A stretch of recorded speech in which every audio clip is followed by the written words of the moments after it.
Ora viva, boa noite, seja bem-vindo a mais uma edição do nosso e o vosso consultório médico. Já sabe que o nosso programa vai ao ar às quintas-feiras e semanalmente nós temos assim um novo tema para levar até si mais informações acerca da sua saúde e também para que você possa continuar a ter assim conhecimentos para preservar a sua saúde. Hoje iremos falar acerca das doenças cardíacas e para isso temos aqui conosco no estúdio da TVS a médica cardiologista, a doutora Miriam Cassandra. Doutora, boa noite, seja bem-vinda. Boa noite. E também, como sempre, nosso médico residente, doutor Aleixo Pires. Doutor, uma vez mais, boa noite. Boa noite. Vou começar por si, doutora. O que são doenças cardíacas? Para quem nunca ouviu falar desse termo, o que são doenças cardíacas? Doenças cardíacas são doenças que afetam o coração.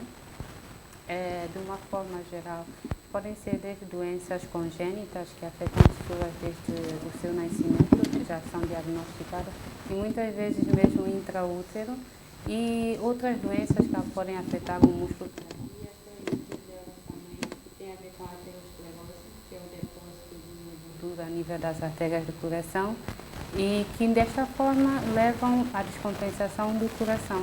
O coração é um órgão que nós temos que funciona como uma bomba e tem a capacidade de levar o sangue oxigenado para os outros órgãos e sistemas e receber o sangue que não está oxigenado. Uma vez que há um falho dessa bomba, começa a gerar problemas na nossa saúde. E quais são as principais doenças que afetam o nosso coração? Pronto, como eu dizia, as doenças congênitas são doenças que afetam crianças, não é? Desde o seu nascimento ou antes disso. E outras doenças, nós temos a hipertensão arterial. A própria diabetes mellitus também pode afetar o coração, que afeta o nível circulatório, então secundariamente afeta o coração, arritmias cardíacas, doenças das válvulas cardíacas. E se nós alargarmos um pouco mais, doenças cardíacas, dizer doenças cardiovasculares, temos afetações também de todo o sistema circulatório, levando a AVCs, que são acidentes vasculares cerebrais, que no nosso país também já é uma coisa que acontece com uma grande frequência. A doutora aqui disse que as crianças, logo que nascem, podem ter doenças cardíacas ou antes também do nascimento. Quais são as causas? Pronto, as doenças cardíacas congênitas, para dizer, é como se fosse um falho no próprio fabrico, não é? Do coração. Há doenças que as mães têm que podem levar a esta situação. O consumo de álcool, muitas vezes também pelas mães durante a gestação, as crianças nascem muitas vezes com síndrome alcoólico fetal, que dentre eles também pode ter afetação cardíaca, mas muitas vezes as doenças congênitas não têm uma causa genética como tal, pode ser que a mãe na família não existe, também muitas vezes está relacionada com a trissomia 21, que é o síndrome de Down, nós temos aí, essas crianças muitas vezes têm afetações congênitas cardíacas e outras causas, teríamos que fazer outros estudos para perceber exatamente por que temos tendo a ter mais incidência dessas doenças congênitas. Então, como digo, são crianças que quando nascem já têm essas alterações e muitas delas às vezes são incompatíveis com a vida e não se consegue fazer muita coisa. E em São Tomé há muitos casos desses? Sim, felizmente temos vindo a ter nos últimos anos um aumento deste conjunto de doenças. Para dizer que se nós fizéssemos, hoje em dia já se faz estudos pré-natais para a pesquisa destas doenças. Não é uma coisa que nós fazemos rotineiramente aqui no país, porque muitas vezes pode detectar estas doenças e quando se sabe que são incompatíveis com a vida, aconselhar aos pais uma interrupção da gravidez, não é? É sempre uma opção, não é uma coisa que se obriga, mas há casos que se sabe que são crianças que vão nascer e poucas horas depois se calhar vão acabar por falecer porque o que têm é incompatível com a vida. E outras vezes também para já se precaver e saber os cuidados que se tem que ter para que essa criança possa viver. E o exame que é feito em todas as gestações, os médicos aconselham ou tem casos específicos que é aconselhável que se faça? É assim, hoje em dia era ideal que todas as pessoas pudessem fazer durante a gestação. Existe uma ecografia que se chama de morfogênese morfológica, que é para ver se existe alguma alteração. Se existe alguma alteração ao nível, não só do coração, de outros órgãos também. E nós, infelizmente, aqui não o temos para fazer de rotina. Mas há casos específicos que muitas vezes os ginecologistas detectam uma ou outra alteração e pedem a minha observação para ver se passa alguma coisa. Doutor Raul, este é um tema bastante sensível, digamos assim, ainda mais quando é uma doença que as crianças desde a barriga da mãe já estão propensas também a virem a ter esta doença e algumas nem conseguem sobreviver. Que conselho o doutor daria para as pessoas que poderiam assim um dia a vir a desenvolver doenças cardíacas? Bom, boa noite a todos os telespectadores. Mais uma vez hoje estamos com um tema importante que tem a ver com o órgão importante que é o órgão, chama-se o órgão de amor, o coração. Como disse a doutora Miriam, ela funciona como uma bomba e nem toda a gente consegue resistir porque é um órgão que precisa de algum afeto da nossa parte e precisa de algum conhecimento que muita gente não tem. E nós vivemos como vivemos. Desde o início do programa, desde 2 de março, estamos aí que é para levar a mensagem à população. O estilo de vida que nós levamos, o povo leva, é isso que faz com que tenha havido problemas de saúde e aumento do número de casos de várias doenças, incluindo doenças de coração. Crianças que nascem com problema, a doutora falou do nascimento, nasce com problema, porque ainda dentro da barriga, se a mãe vai consumindo bebidas alcoólicas ou álcool na gravidez, que eu presencio quase todos os dias, vai tomando medicamentos sem consultar o médico, alguns comprimidos que apanham aí na rua vão tomando, tomam só, não sabemos qual é a origem. Ela às vezes, quando vai à consulta, nem diz que está grávida. Essa preocupação que nós temos é de perguntar, está ou não está grávida, e nem sempre falam, porque as doentes pacientes não contam ao doutor o que é que tem, vai, senta, ficam cara a ver, porque tem isso, nem sempre dizem. É preciso abrir a boca, dizer tudo que tem, contar a história da doença, como começou, porque uma falha terapêutica também pode afetar a criança que está dentro da barriga. Por isso é que quando vão à consulta têm que conversar, abrir, dizer que está grávida, porque muitos dos medicamentos, quase eles, são impossíveis de receitar, ou seja, para essas mesmas mulheres quando estão do estado. Para não haver problemas que a criança nasce com problema já ao nascer, e isso, como disse a doutora, essas crianças não sobrevivem, e é um problema para a mãe e também para o sistema de saúde. E cada dia que passa, nós detectamos que há bebês que nascem com esse problema, seja congênito, nascem assim com alguma incapacidade de sobreviver. Então, isso deve-se o quê? Como disse aqui a doutora, é a alimentação inadequada, ou a bebida alcoólica, ou o tabaco. Há muita gente também que fuma, não muito, mas há mulheres grávidas que fumam. Não é aconselhável, porque isso tem uma influência negativa no desenvolvimento do feto, e essa criança acaba por nascer com problemas que é entregue à saúde, e a saúde não consegue fazer um milagre. A doutora Miriam não consegue fazer milagre. A gente que ocorre porque tem que... há mães também com problemas de saúde, que há pessoas que têm problemas de célula falciforme, e essas mesmas mulheres engravidam. e nem sempre a criança sai normal, porque sabemos que com déficit da hemoglobina, o feto não desenvolve como deve ser, e essas mesmas pessoas com problemas de drepanocite, aqui pode haver problema no desenvolvimento do feto. E o feto também, já vi um caso que a criança foi submetida a uma junta, mas depois regressou e acabou por falecer, porque noutros países, em Portugal, essas mesmas mulheres não podem mesmo, não é aconselhável que elas possam ter filhos por causa de, pronto, há uma incompatibilidade, né? E que a criança provavelmente, ao nascer, poderá ter problema congênito desde o nascimento. Então, são esses conselhos que nós vamos sempre dando, que tem a ver com o estilo de vida, o hábito que nós adotamos nesse país de comer tudo, beber tudo, festejar tudo, sem regra nenhuma.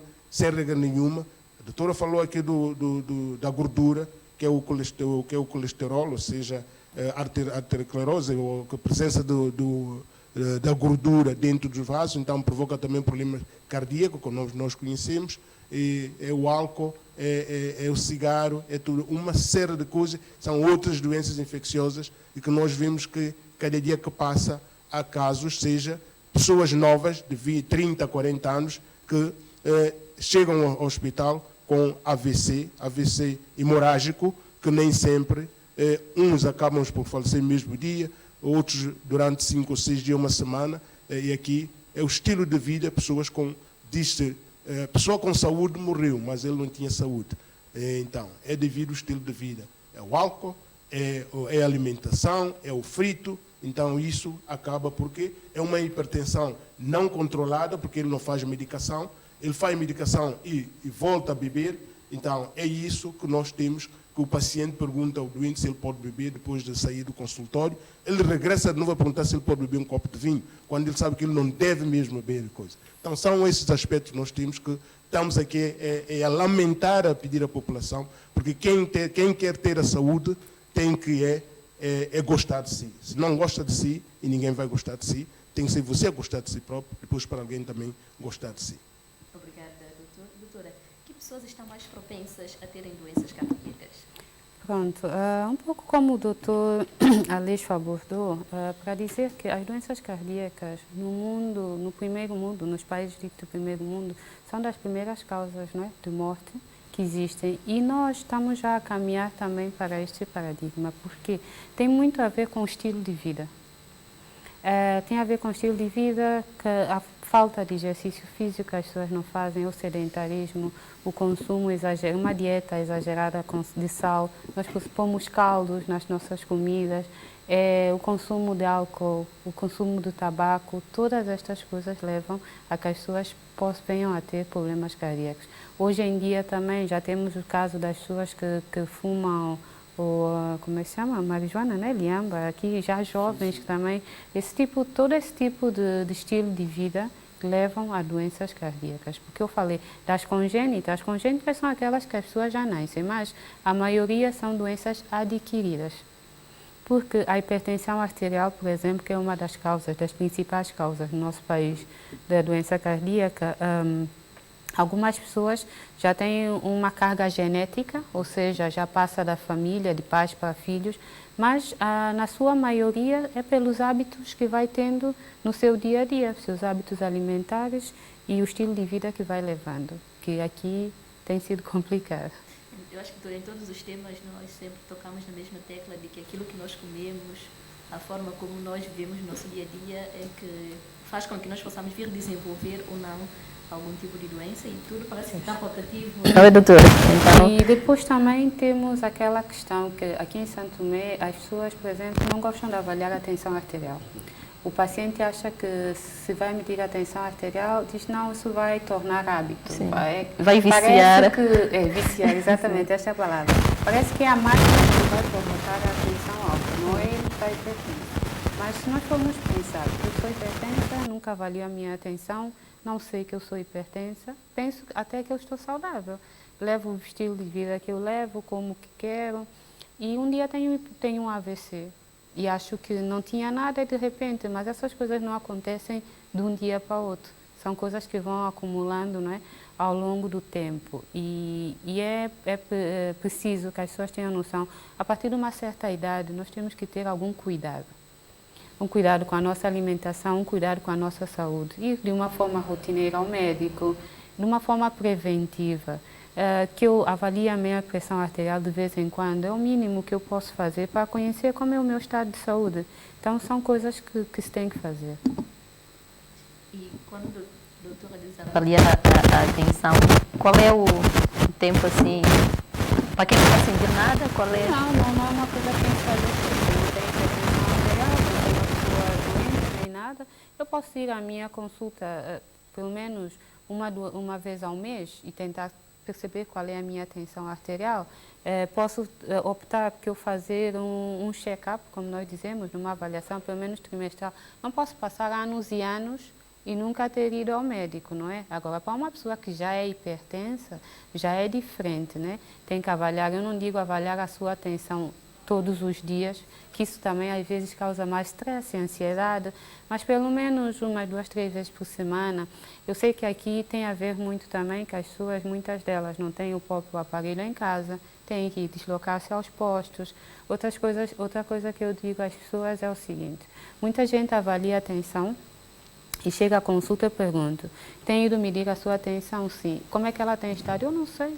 Eu não perguntei ao enfermeiro. Mas... E alguns enfermeiros nem dizem também. Mas a questão é, a saúde é sua. Se eu vou ao enfermeiro e ele avaliou a minha tensão, no mínimo, ele tem que me dizer quanto é que é. Se não me disse, as pessoas não têm que sentir medo de perguntar quanto é que era a minha tensão, porque eu fui lá para saber quanto é que é. Não posso entrar e sair na mesma sem ter noção daquilo que passou. E então é um pouco isso que as pessoas vão, mas não sabem, não têm noção. Eu costumo aconselhar até cada um ter um caderno, neste caderno fazer o registro, porque existe uma outra coisa que nós chamamos que é hipertensão de bata branca. Às vezes há pessoas que vêm ao médico e quando estão com o médico é que a tensão fica alterada, mas no seu dia a dia em casa muitas vezes até não. E essas pessoas, às vezes, medicamos e persiste. É bom perceber como é que essa tensão tem estado de facto.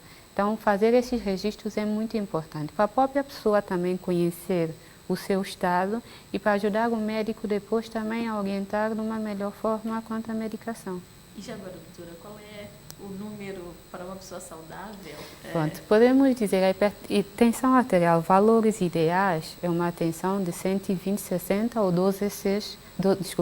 120/80 ou 12/8. Essa é uma tensão ótima, não é?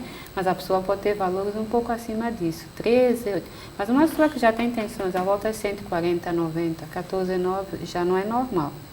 Ponto. Temos que ter em conta também a idade da pessoa, não é? Se eu tenho à frente de mim uma pessoa de 80 e tal anos, se calhar a tensão dela já não será 12/8, mas eu não posso achar normal que essa pessoa tenha uma tensão de 17, 18, porque ela tem 80 anos. Ela é hipertensa, não é mesmo?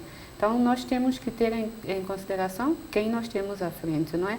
E estabelecer também valores ótimos para a pessoa, porque se eu tiver um paciente que tem mais do que um risco de doença cardiovascular, uma pessoa que já é hipertensa, é diabética, é obesa, tem vários riscos. Essa pessoa, eu vou querer que ela tenha tensões mais baixas possível.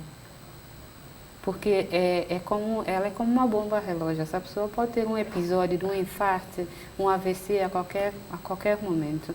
Então tem que ser muito mais estrito com aquilo que a pessoa tem que fazer. E é aquilo que muitas vezes as pessoas também não gostam de tomar os medicamentos para a tensão. Isso já não é uma coisa preventiva, estamos a falar no tratamento como tal.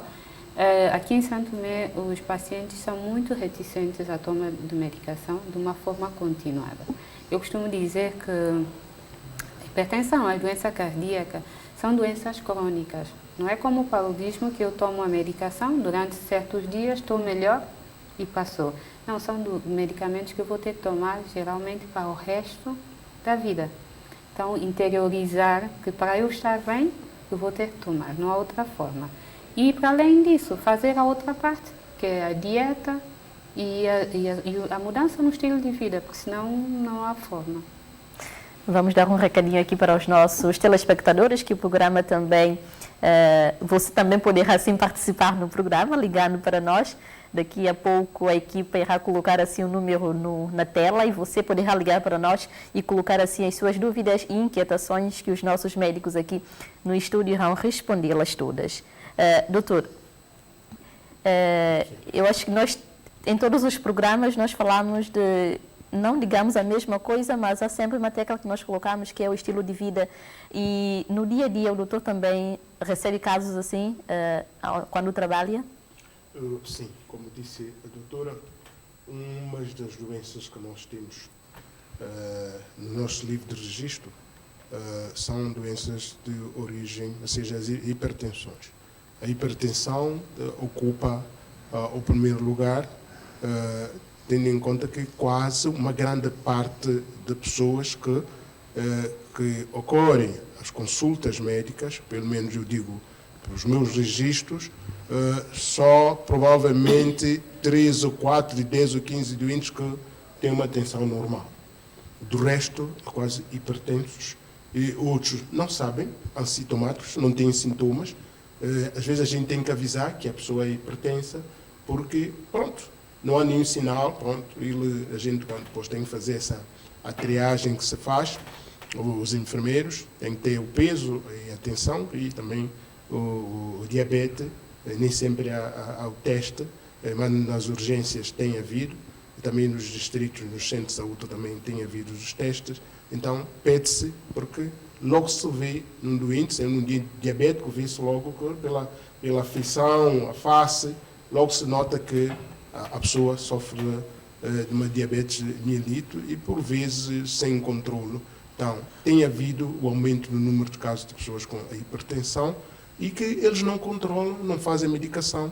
Bom, dizem que não sentem nada, mas, como disse a doutora, ela é traiçoeira e que, de um momento para o outro, se houver algum problema de aborrecimento ou excesso de alguma coisa, o sal faz aumentar, principalmente se houver algum conflito, que a pessoa fica um pouco raivada, então aqui ocorre a banco de urgência já com um AVC em curso, porque essa pessoa não faz medicação, os pacientes não gostam de tomar, são poucos que cumprem, são poucos, e que a outra coisa é que faz a medicação e os alimentos que eles utilizam contêm sal e contêm caldo.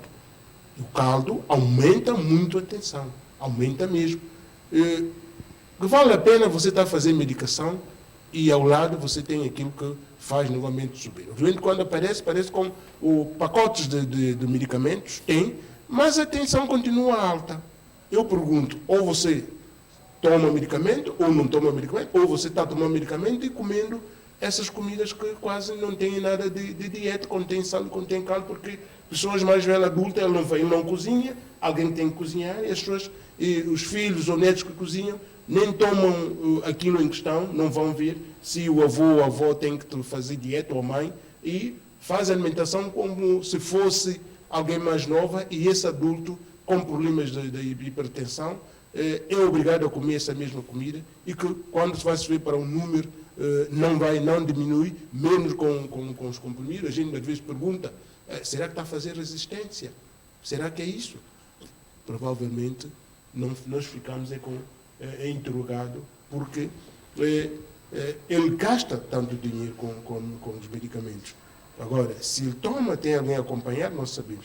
Se ele volta a comer para além dos gramas de sal que ele deve comer, então, se ele vai comer um chouriço, se ele vai comer um presunto, se ele vai comer caldo, se ele vai comer outra coisa, que é o frito, que eu sempre estou aí a bater.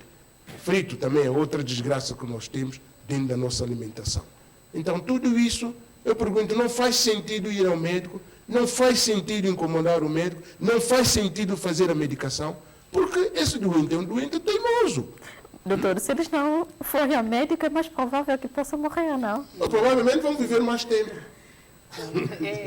Isso que o doutor diz, eu às vezes digo aos meus doentes, podem vir ver-me 100 vezes. Se não fizerem aquilo que eu digo, não adianta de nada. Uma pessoa vem, mas eu estou sempre nas consultas e não melhoro. Mas tu fazes aquilo que o médico diz. Toma a medicação diariamente. cortou no vinho, na caxaramba. Às vezes outros dizem, eu não bebo só vinho de palma, mas o vinho de palma também tem álcool, não é? Então, se tu não fazes as coisas que indicamos fazer, não vale nada vir ao médico, não é? É vir ao médico com a consciência que tem que ouvir aquilo que ele está a dizer e fazer alguma coisa para mudar. Senão é a mesma coisa que nada, não é? Doutora, são coisas que andam juntas, que é a medicação e também o estilo de vida, a mudança de alimentação. São um outro caminho que deve se ir por ele para que possa ter uma saúde estabilizada, digamos assim, porque, como a médica aqui disse, são doenças, algumas são crônicas, que podem não ser curadas com a medicação. Algumas não, as doenças cardíacas mesmo são doenças crônicas, a não ser que nós agora estamos a falar, não é, de doenças crônicas como tal, porque existe uma outra vertente de doenças cardíacas, são as infecciosas.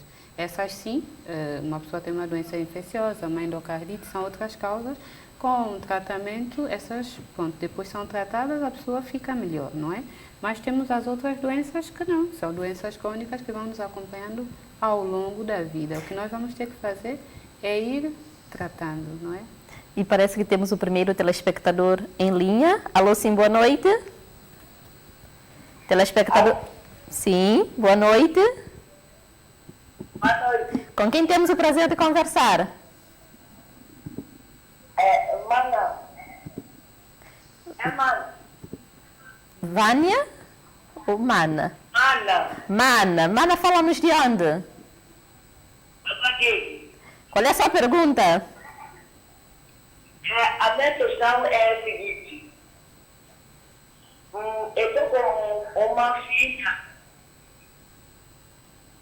e ela está com problema de hemoglobina. Há momento que a barriga enche e perna enche, vista também fica a mesma coisa. Eu não sei o que acontece com ela, ela fica com muita diária. Eu não sei se a doutora que está lá poderia tirar essa dúvida. Nós estamos com um bocadinho de dificuldade em entendê-la. Pode repetir, se faz favor? Minha filha, de 1 ano e 7 meses, ela está com problema de hemoglobina baixa. Hemoglobina baixa. Então, quando ela acorda, fica todo cheio, cama também fica a mesma coisa. Então, eu gostaria de essa dúvida. O que pode estar com ela? Tudo lá no corpo dela fica cheio. Então, Mana, obrigada pela sua participação. Os médicos aqui vão respondê-la, tá bem? Tá bom. Eu não sei se o doutor Aleixo ou a doutora... Ok, doutor Aleixo, por favor. Obrigada. Mãezinha, criança tem 1 ano e qualquer coisa, essa criança... 7 meses. 1 ano e 7 meses. Essa criança provavelmente ainda não recebeu nenhum medicamento para matar os parasitas. Medicamento para matar a lombriga. E ela provavelmente, quando tem o abdômen distendido, ou seja, a barriga assim crescida, quer dizer que ela está com uma grande quantidade de parasita dentro, ou seja, lombriga, áscara na barriga dela. Se calhar você ainda não deu nenhum bago de mebendazole a esta criança, não levou para consulta, claro que os parasitas que estão lá, estão a comer, são parasitas, vivem à custa dessa criança e está a fazer anemia. Por isso a criança fica com os membros, a face toda inchada e demasiada, por causa de que? Anemia. O inchaço deve-se à falta de sangue. Falta de sangue por causa do quê? Por causa dos parasitas que estão lá. Bicho, áscara, lombriga que está lá. Leva para consulta. Leva para consulta no posto de saúde. Leva para o médico para verem como é que ela está. E não fica em casa, ligando assim com consulta aí no consultório médico, esses casos. De amanhã, sexta-feira, leva para o posto mais próximo, que é para verem, para ser primeiro a só inscrever na consulta e ser atendido. É o conselho que eu deixo para si. Doutor, também, vagina também, inchada também, é a mesma causa? Sim, porque está demasiada, está assim inchada por causa da anemia que está fazendo, então toda parte do corpo, todo tecido mole fica tudo inchado. E a partir de que idade é que as crianças, né, bebês, devem receber comprimido de lombriga? Nós já falamos aqui, mas eu sim, acho que já esqueci. falamos nisso, mas só que é recomendado pela saúde materna e infantil, as crianças, enquanto estão a amamentar e enquanto não assentam, porque se logo depois da criança sentar, pôr no chão, que o pãozinho cai no chão e vai para a boca, já está o parasita. Então, recomenda-se ir para a consulta e ver, porque essa criança, depois de se assentar, depois de ir à primeira consulta, depois disso, vamos ver que o peso da criança diminui. Quando diminui o peso é porque o parasita já está aí, a presença do parasita. É preciso começar a dar 9 ou 10 meses, fazer o mebendazole, ou seja, fazer um antiparasitário, porque a lombriga vai tomar conta da criança, porque a criança já está em movimento, já está a gatinhar, nem sempre há esse cuidado por parte das mães, não há, e a outra criança apanha, o pão cai, a bolacha, então aqui a infecção, ou seja, o parasita já vai invadindo a criança, é uma criança nova e recente, e ela vai ser alvo de grande quantidade de parasita dentro do seu intestino, que já sabemos o que é que pode provocar. Depois começa aqui com as diarreias que não passam, e essa criança vai perdendo de peso. Isso já se falou aqui, por causa das parasitoses.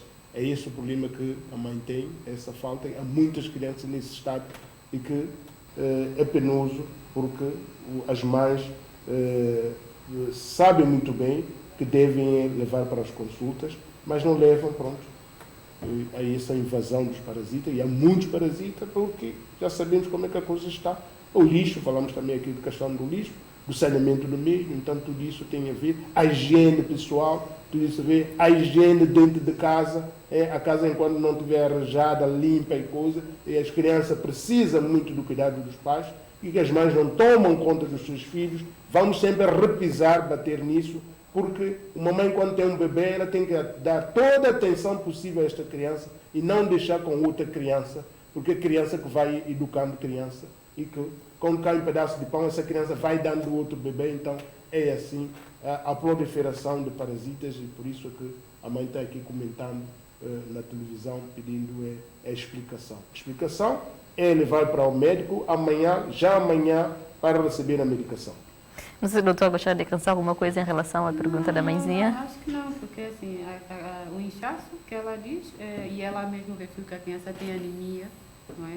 Mas eu acho que para ela dizer que tem anemia, se calhar deve ter tido algum contato, não é? Não sei, com o médico, alguma náusea, mas a anemia leva a inchaço, está vendo? De todo o corpo.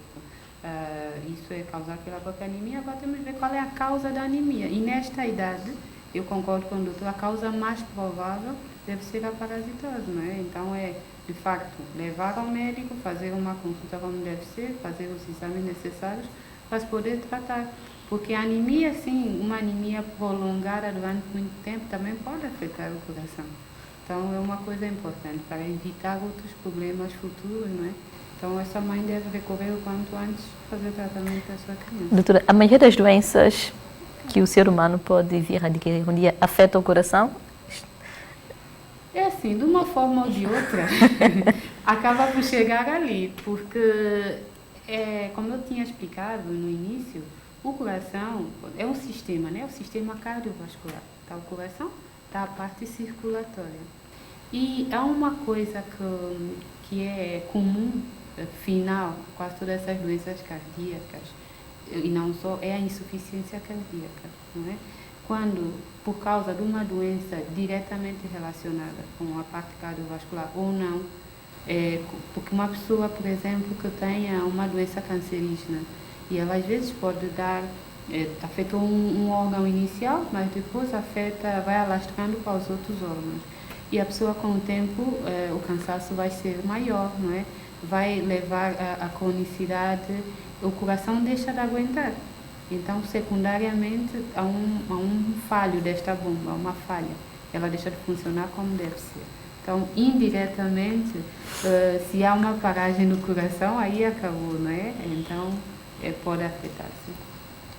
E como é que nós podemos, assim, evitar? Aqui a doutora já falou algumas coisas que nós devemos, assim, evitar alimentação e o consumo de álcool, então nós devemos evitar. Então, o que é que nós também podemos fazer para que nós possamos evitar que nós possamos um dia vir a termos doenças cardíacas? Pronto, é assim, algumas coisas, por exemplo, como disse, a hipertensão arterial muitas vezes é uma coisa genética da família, né? As pessoas, os pais já têm e a probabilidade de tu teres também é grande. Então, a prevenção é saber que eu tenho a predisposição para isso e desde aí começar a controlar, ter mais cuidado de fato com aquilo que eu como, praticar mais exercício físico, fazer caminhadas. Nós temos muito pouco hábito disso. Consumir menos quantidade de álcool. O álcool tem sido, na minha realidade, tem sido um dos grandes problemas da maioria dos doentes que eu atendo. Uma doença que nós temos ao nível do coração é a miocardiopatia dilatada. E o que é uma miocardiopatia dilatada? O coração, ele tem, não é? Como eu disse, é um músculo, mas depois é uma cavidade. E com o tempo ela vai dilatando, vai tornando-se maior. As pessoas às vezes dizem que elas têm um coração grande. Por que isso vai acontecendo? Pela hipertensão arterial, porque a tensão arterial é uma coisa que nós temos que é benéfico para o nosso corpo. É necessário nós termos uma tensão para conseguir levar, é como uma força que leva o sangue para o resto do corpo, não é? Mas o coração, como eu disse, que é como uma bomba, ele vai lutando contra essa tensão a nível das artérias. Então, tudo tem que estar em coordenação para que ele consiga que esse sangue saia. Mas quando chega um momento que essa tensão a nível das artérias está tão alta, o coração tem que fazer uma força muito maior do que o normal. E com isso, inicialmente, o que vai acontecer, imagina que está a fazer exercício físico e levanta um peso, vai ganhando massa muscular. Então, o coração, com o tempo, ele também vai aumentando em massa, vai ficar mais grosso, porque ele está a tentar vencer essa tensão. Mas chega um momento que ele já não tem mais massa para adquirir. Então, o que ele começa a fazer? Para conseguir adaptar-se, ele vai começar a alargar. Vai começar a alargar e ele fica dilatado. Isso acontece por causa da pressão arterial, mas também o álcool também vai matando as pequenas células cardíacas, que são os miócitos, e com o tempo também perde aquela força, aquela contractilidade e o coração vai ficando dilatado. E quando ele dilata, ele perde a força, ele já não faz a sua função como fazia. E aí que as pessoas começam a notar que elas começam a ficar mais cansadas para pequenos esforços. Se elas subiam uma escada, agora sobem 2, 3 lances, já não conseguem. No dia a dia, se costumavam lavar a roupa, não conseguem lavar a roupa. Um cansaço fácil, que é o cansaço no peito. Sentem aqui no peito que cansam-se. Para dormir, às vezes à noite não conseguem estar deitadas na cama, sentem como se estivessem abafadas, têm que sentar para respirar melhor, é uma falta de ar. Aquele inchaço que a senhora falou há pouco tempo, muitas vezes as doenças cardíacas também podem levar a isso, ficam inchadas, e tudo isso é devido a esta falha do coração, não é? Então, é o caminho que leva a todas essas doenças cardíacas. Isso só vai piorando. Porque eu muitas vezes costumo dizer aos meus colegas, aos meus pacientes, dessas doenças cardíacas, uma das que é recuperável no coração é parar o álcool. Se eu sou uma pessoa que bebo, e eu costumo dizer, não vale a pena mentir que deixaram de beber, porque eu consigo saber se deixaram de beber. São análises que nós pedimos, que conseguem ver níveis de algumas enzimas, nós conseguimos ver se de facto o doente está a beber ou não, e na própria função cardíaca, que um doente que bebe, ele já perdeu alguma função do coração, mas se ele deixa de beber, num prazo de 3 meses completamente, já se nota alguma diferença, há alguma recuperação. Ao contrário, por exemplo, de um doente que tenha um infarto. O infarto é uma morte de uma área do coração. Esta área está morta, não há recuperação desta parte. Aquilo que perdeu foi-se. Mas no caso do álcool, não. É recuperável, então depende muito da pessoa. E eu digo, tem que escolher, eu quero viver ou quero beber, porque as duas coisas não dá. E infelizmente aqui no nosso país agora, até as senhoras estão a beber muito.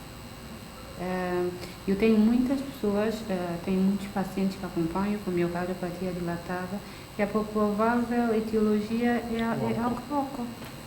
E é uma coisa que é evitável, não é? Porque assim, eu não posso amar mais a bebida do que a minha própria vida, não é? Então, são coisas que as pessoas podem deixar de fazer. Não estou a dizer que que a pessoa não pode beber um copo de vinho, não é isto, mas uma pessoa que bebe todos os dias, consegue beber vinho, bebe cerveja, bebe um cálice, bebe não sei o que é que está a fazer.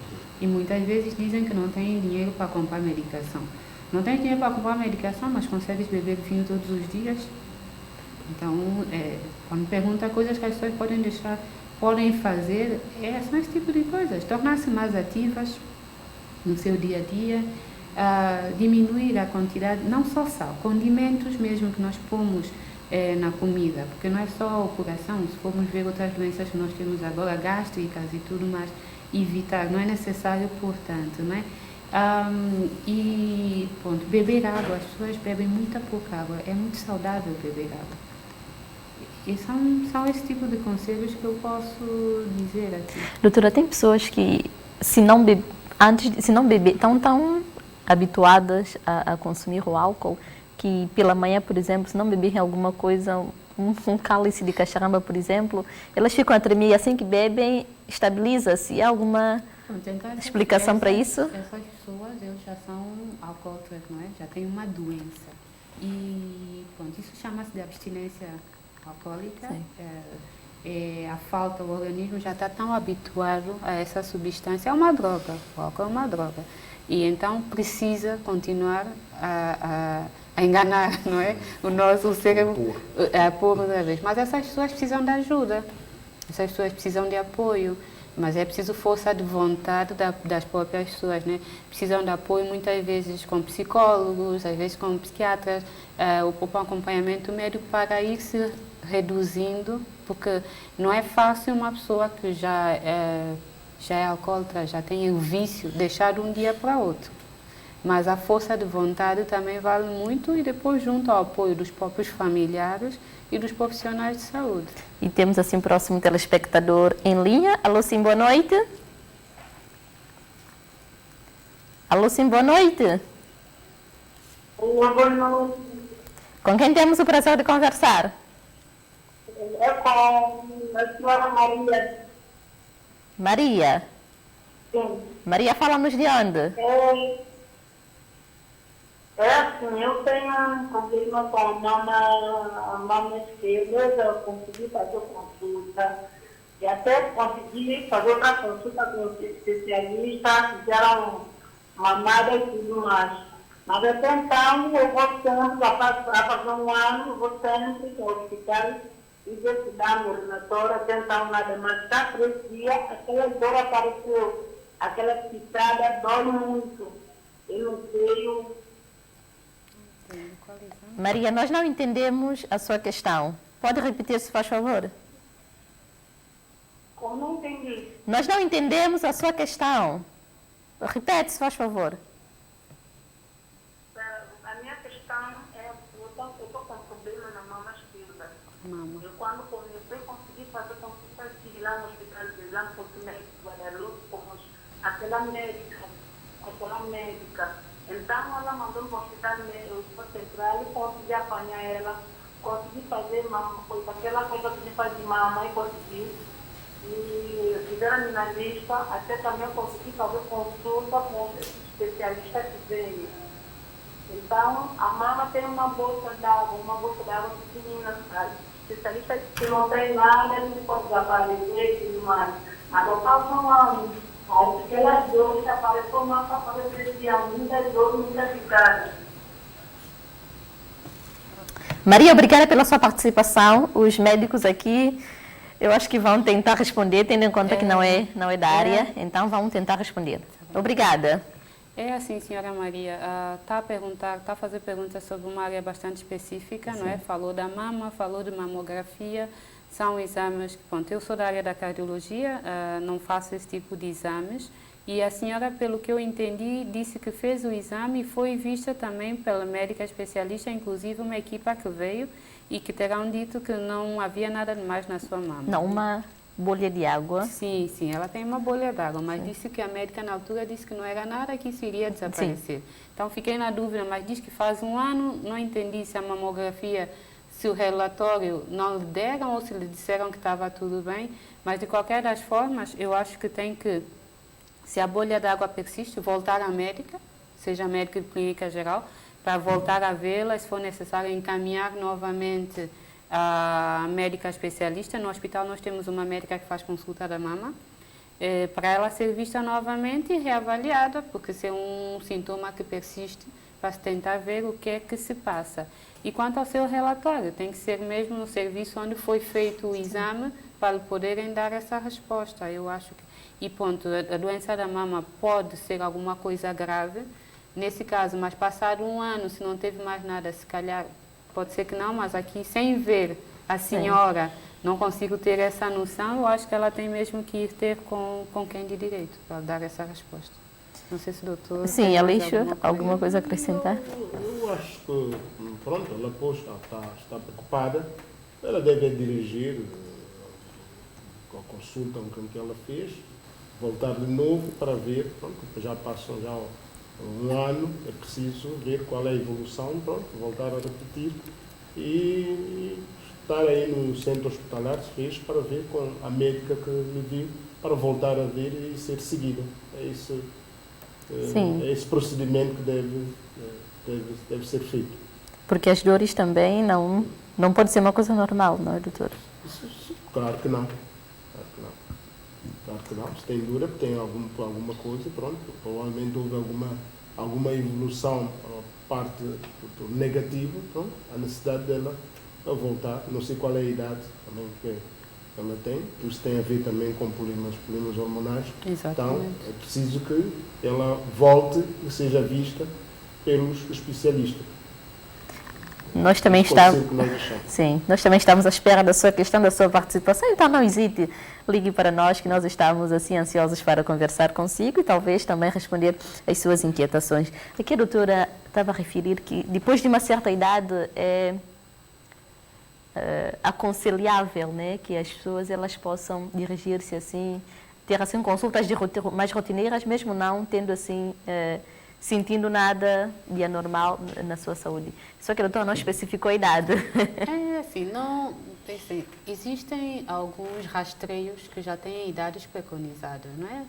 De cancro do colo do útero e outras coisas. Mas há outras coisas que não. Mas, digamos, uma pessoa que chega à volta dos 40 anos... Homem ou mulher? Ou ambos? Sim, homem ou mulher. Não posso dizer uma idade taxativa. Se eu não tenho nada, mas pelo menos ter aquela preocupação de 1 a 2 vezes por ano, fazer umas análises para ver como é que está o meu organismo, fazer um check-up geral, porque fisiologicamente algumas coisas vão alterando. As mulheres, por exemplo, eu lembrei disso agora, que o doutor falou agora das hormonas, por exemplo. As hormonas são muito protetoras para nós, até uma fase, mas depois chegamos à fase da menopausa, deixamos de ter... estas hormonas e o nosso risco, por exemplo, de doença cardiovascular se ficam quase ao mesmo nível dos homens, que não tinham, ou se calhar até aumentam. Então, mas a menopausa depende, varia muito de uma mulher para outra, né?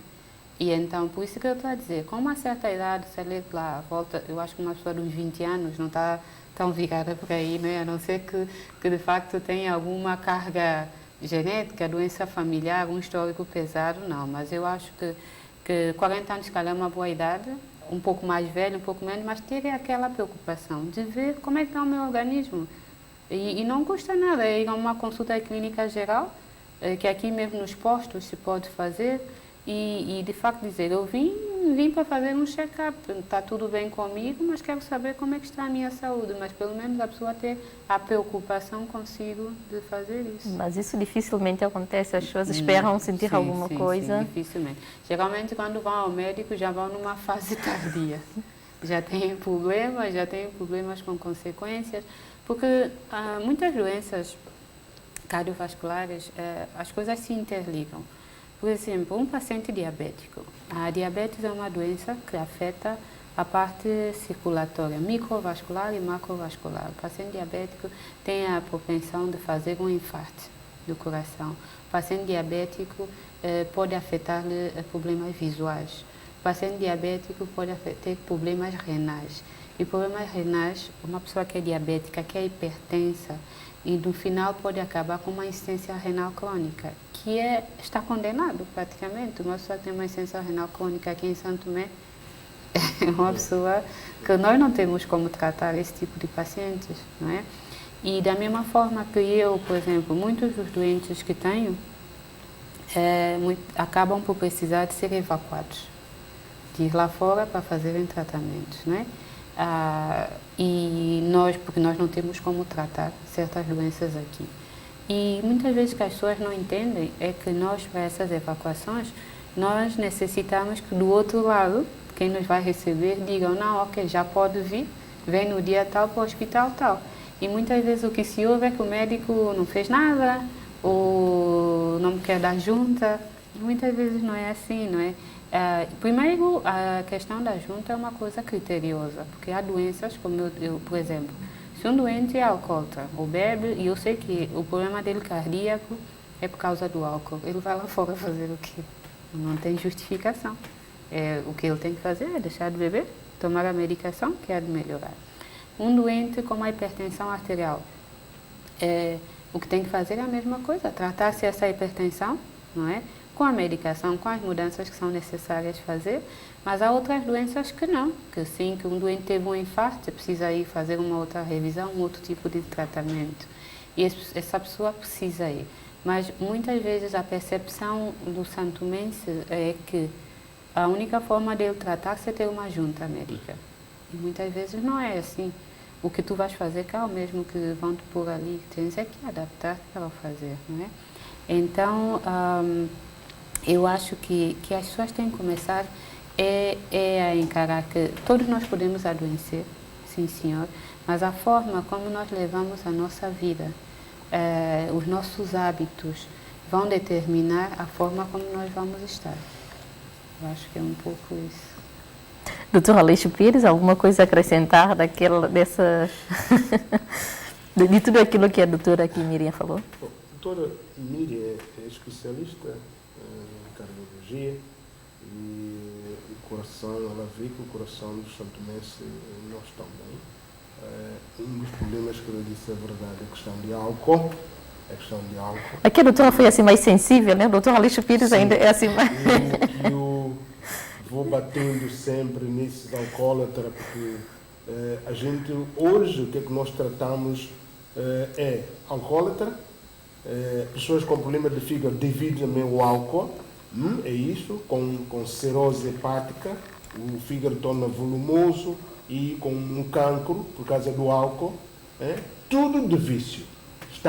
O povo está embebido de vício e depois culpa o pessoal de saúde. Não, o pessoal de saúde não é culpado, porque se nós falharmos também, começamos a beber, ter esse estilo de vida, não vamos conseguir atender esses pacientes. Por isso é que estamos aqui, criamos esse programa para vir ao encontro da população. No futuro vamos ter que deslocar, fazendo palestra, assim ao livre, dizendo às pessoas que a bebida nunca vai acabar, a prateleira vai estar sempre cheia, sempre houve ginebra e outras bebidas na prateleira, porque o dono do quiosque, a primeira coisa que ele faz de manhã, ele vai comprar, repõe essas mesmas garrafas e aquele que consome volta para cima a ver, mas essa bebida não acaba. E, no entanto, quem acaba é ele que acaba por desaparecer e a bebida vai continuar a estar, porque ele acha que ele deve beber toda essa garrafa, todos os litros estão lá, ele deve beber, depois para incomodar, está na cama do hospital meses, gastando o dinheiro público, o dinheiro que deve merecer eu não recebo, é gasto com ele por causa da bebida, e ele nem consegue comprar medicamento. A gente passa a receita, ele tem alta, ele não consegue comprar, não tem como comprar. Ele regressa de novo para o hospital, gastando um pouco que tem lá, exige ainda de comer, porque a comida no hospital não está boa, tem que dar mais de pouca, quer dizer, uma série de coisas que a gente passa, perguntamos por causa de quê? Aonde que nós estamos, em que país nós estamos, quem é que nós estamos a tratar, qual é a república que nós estamos a construir, e se nós temos esse tipo de gente com esse tipo de comportamento. Aonde é que nós vamos? Nós não estamos bem nessa terra. As mulheres a competirem com os homens em termos de bebida, consomem uma grade de cerveja, filham cerveja que é para pagar dia seguinte, é isso que eu vejo na minha república. Depois correm ao hospital com cara de santinho, que está doente, não sei o quê, alcoólatra, Outras vão com o estômago, toda coisa a vomitar, porque beberam, então é soro que tem que ser gasto. Quer dizer, uma série de coisas que nós estamos, porque estamos aqui para falar a verdade. Não estamos aqui para vir dizer, passar mão na cabeça de ninguém, dizer tudo aquilo que é verdade, tudo aquilo errado que o povo faz. E estamos a pagar caro por isso. Um país onde as pessoas não trabalham, não produzem nada, nem paracetamol produz, tudo tem que vir. E temos esses doentes crônicos a exigir e querem ir para Portugal de junta, como disse a doutora, insuficiência renal crônica. O rim acaba por parar. Nenhuma parte do mundo, nós temos quantos doentes em Portugal à espera do rim, a fazer hemodiálise. Até quando? Quando é que nós vamos? Quando é que vamos melhorar? Então eu espero que a partir desse programa, cada um com mão na sua consciência, que pare e reflita e vê bem para si, vê bem para a sua família, e não vamos andar onde nós andamos, nos bares, nos quiosques, nas tendas, dizer que estamos a viver, porque não estamos a viver. Estamos a destruir a nós próprios, estamos a destruir o nosso país, estamos a destruir a nossa família, destruir tudo aquilo que nós temos. Os filhos que nós temos não podemos cuidar, porque não temos força para trabalhar nem cuidar, por causa do álcool. O álcool está a dizimar a população, a acabar com a população deste país, porque em cada passo que nós damos é só bebida alcoólica. Adolescentes a beberem, crianças a beberem. Minha gente, vamos parar, vamos refletir de uma forma muito assim, vamos dizer, muito meiga. Vamos ver o que é que nós podemos fazer para inverter, cada um dentro da sua casa, com a sua família. Vamos ver, nós não estamos bem. Não estamos bem nessa república. Porque cada doente que a gente vê tem problema. Problema do quê? Bebedeira. Bebem muito. Não só por uma volta do coração que padece, também outros órgãos não estão bem, e é isso que nós estamos a tratar. Estamos aí a tratar nos hospitais, estômago, fígado, coração, os órgãos essenciais, rim, por causa de quê? Por causa de álcool. E esse excesso de álcool provoca também diabetes, quer dizer, tudo aparece. Tudo aparece aqui, como disse a doutora, é um sistema que está interligado lá dentro e que nenhum órgão vai escapar. Então, eu apelo a todos aqueles que assistem o programa, e que vejam, que transmitam aos outros e que sigam esse conselho, porque não há medicamento no país, a vida não se compra, então cada um que tem a sua vida, ela é curta, mesmo 100 anos é curta. Quem quer viver mais, sem dor de cabeça, porque nem sempre há paracetamol e que outros medicamentos não há. Como disse a doutora, a junta hoje não há dinheiro para levar, mesmo lá também não está a receber. Culpabilizam aí o sistema, não é nada do sistema, é lá também tem os seus problemas, tem os seus doentes, então não vão contar que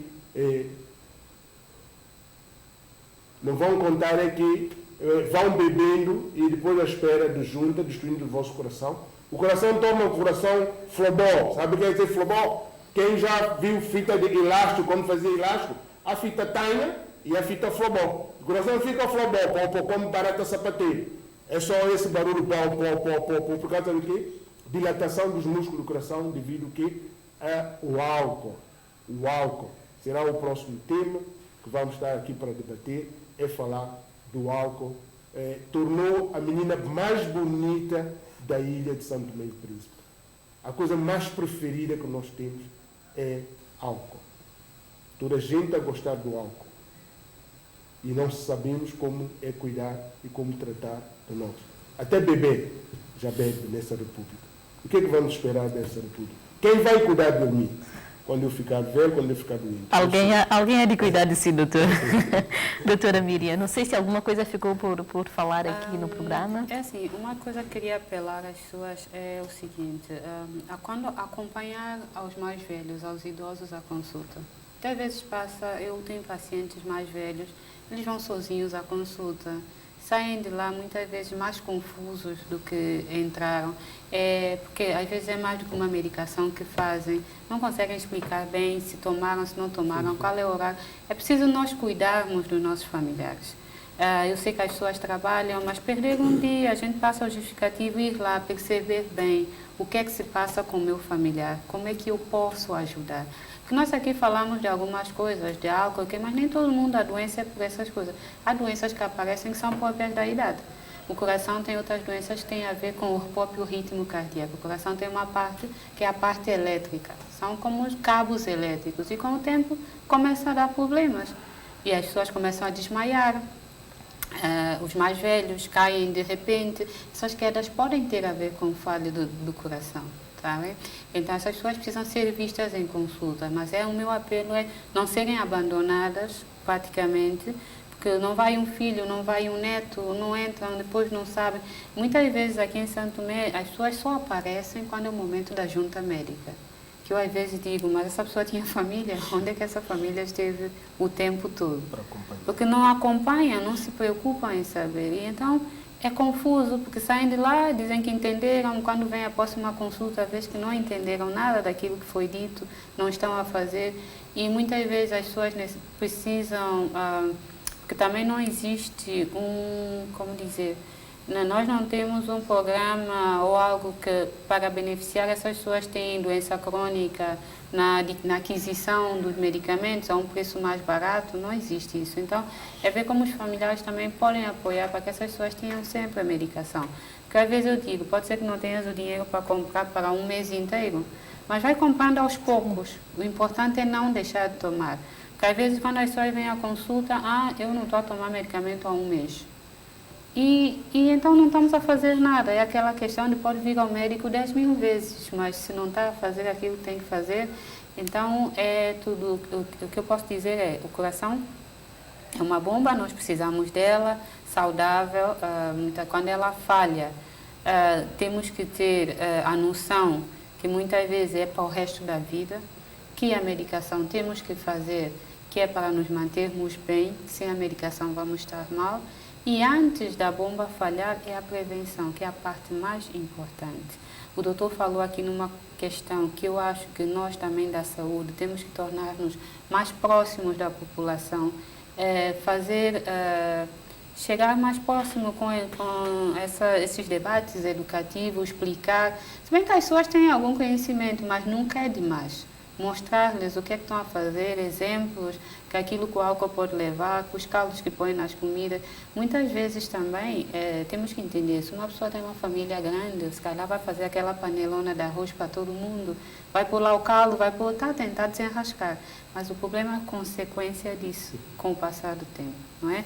Então, mais vale, se calhar, comer umas pombozinhos sem pôr nada ali dentro e é mais saudável e evita outros problemas. É o que eu posso dizer. Então, doutora, muito obrigada por ter vindo aqui conversar conosco e também informar assim, nossos telespectadores. Doutor também Aleixo Pires, o nosso encontro ficará marcado assim para a próxima semana. E você também, caro telespectador, obrigada pela audiência. Continuação de uma ótima noite em sintonia da televisão São Tomense. Nós voltamos na próxima quinta-feira.